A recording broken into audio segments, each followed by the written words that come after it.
very valuable gift from my mom to how to crack learning, how to make learning fun.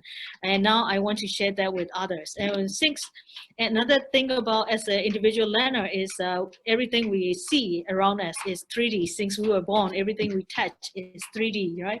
But when we go to the classroom and the textbooks are flat and we think in, we have to write left to right, right? Left to right, left to right. And we transfer our thinking, which is very visualized and colorful thinkings, into this left to right flat wall.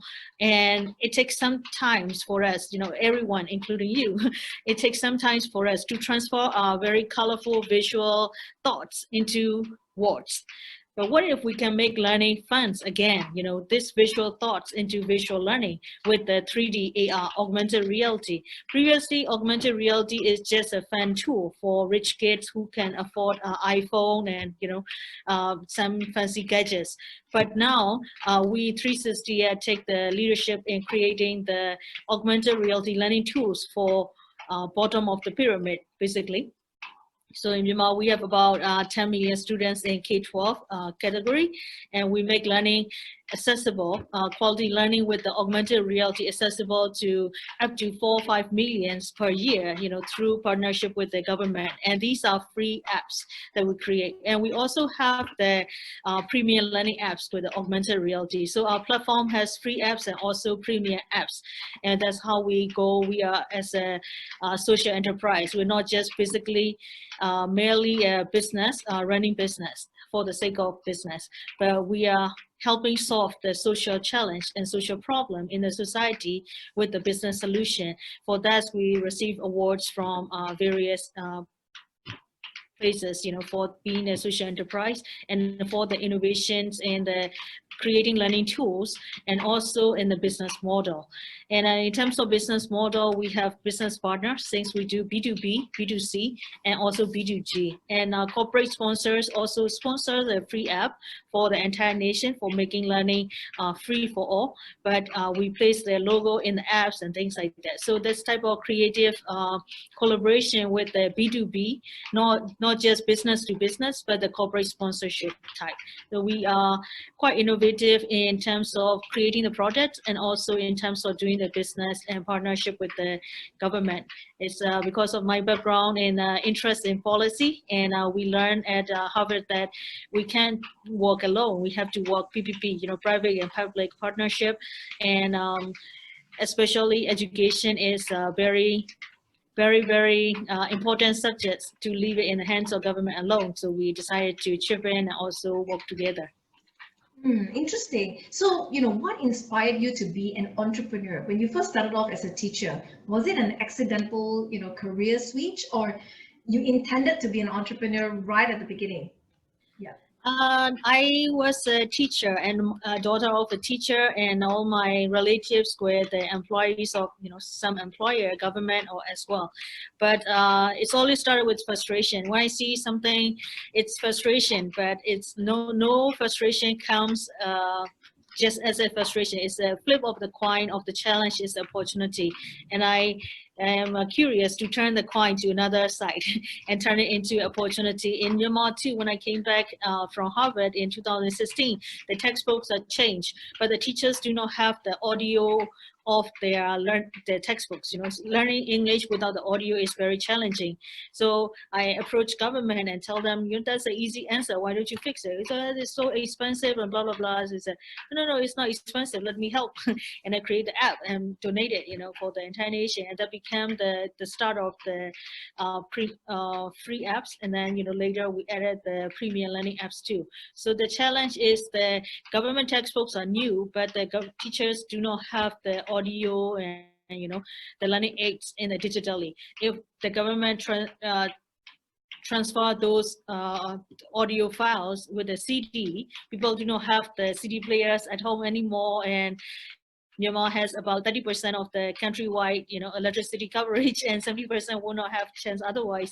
But people have smartphone already. They know how to charge with the solar and all that. So it's a no-brainer, right, for me. So we turn the challenge into opportunity, and that's what business is about, I believe. So I'm not an entrepreneur by training or by family descendant. I'm just individual who doesn't just take frustration as a frustration, see beyond the frustration and turn it into opportunity.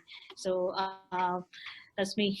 Yeah. So, what were some of the challenges that you face or experience as an entrepreneur without experience, right? And how did you overcome them?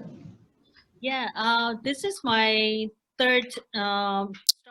The first one is uh, English language learning school, and I started way back, when I was a teacher, and I was a teacher's trainer. I have plenty of qualifying teachers trainer, but they do not have the school to run the classes. So I opened the I opened the school to employ them, and then they are students. So I kind of fixed the problem.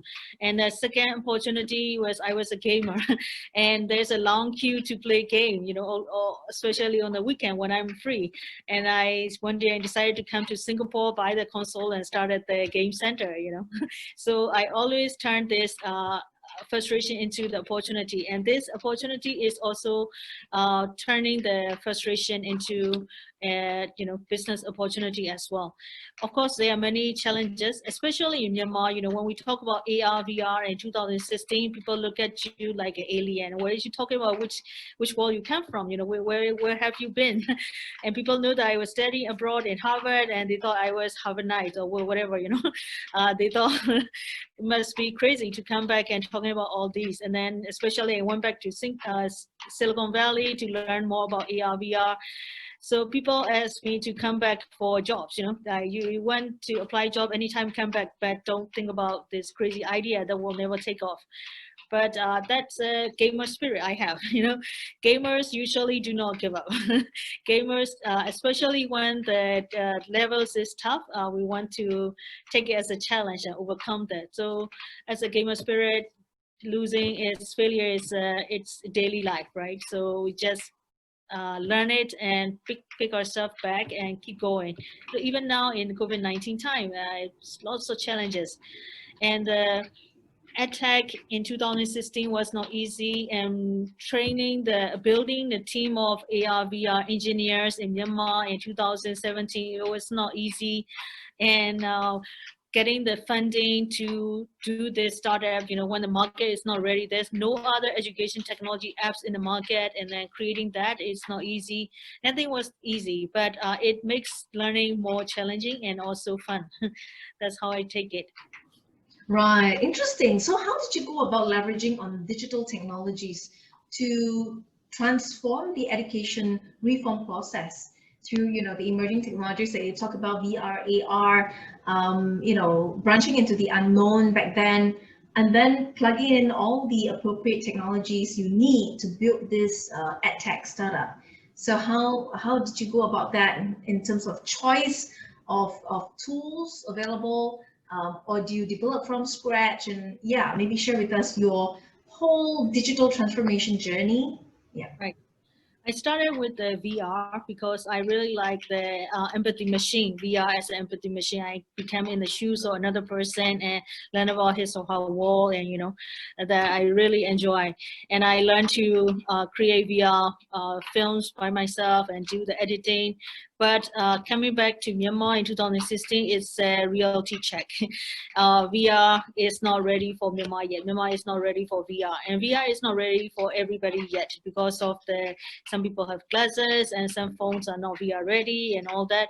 So I had to pivot from VR to AR, because AR, all we need is a smartphone with a camera. That's all the smartphone has, a good quality pixel cameras, and that's all we need, to transform.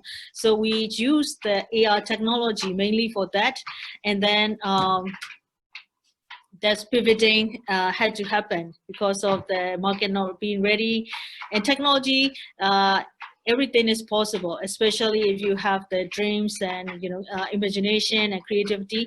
You can dream it, you can build it. So it's not the technological challenge, but it is the market readiness challenge. So we pivoted to AR, and AR is in a way also a stepping stone to VR in a way, because we had to create the digital libraries, 3D digital libraries, that we can change the output to AR or VR, anything, you know. But now the market is ready for AR, so we do the AR.